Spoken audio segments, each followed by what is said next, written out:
हरे कृष्णा। राधे राधे। मनुष्य जन्म बड़ी मुश्किल से मिलता है और यह देह बार बार नहीं मिलती।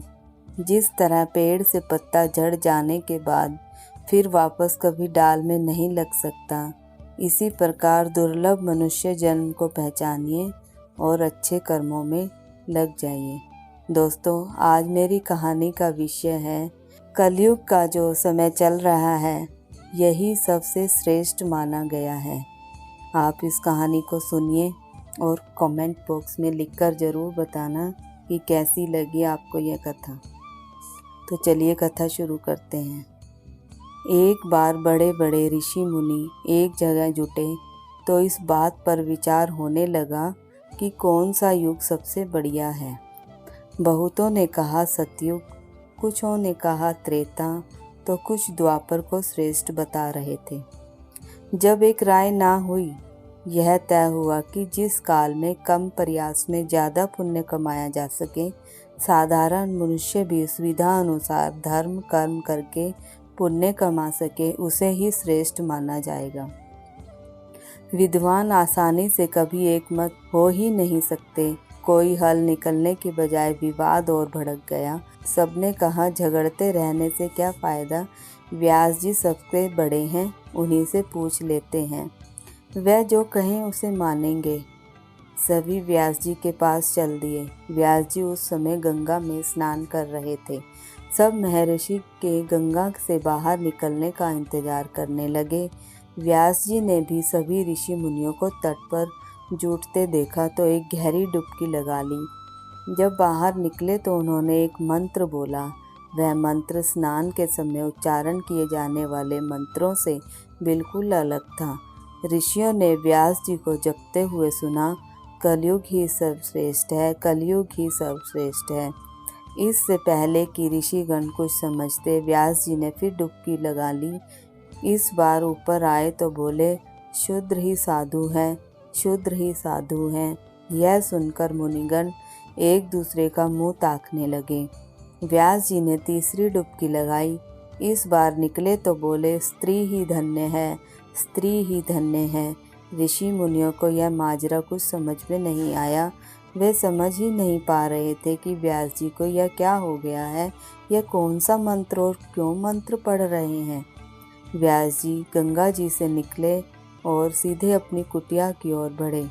उन्होंने नित्य की पूजा पूरी करी और कुटिया से बाहर आए तो ऋषि मुनियों को प्रतीक्षा में बैठे हुए पाया। स्वागत करके पूछा, कहो कैसे आए हो। ऋषि बोले, महाराज, हम आए तो थे एक समस्या का समाधान करवाने पर आपने हमें कई ऐसे नए असमंजस में डाल दिया है। नहाते समय आप जो मंत्र बोल रहे थे उसका कोई गहरा मतलब होगा, हमें समझ में नहीं आया, कृपया स्पष्ट बताने का कष्ट करें।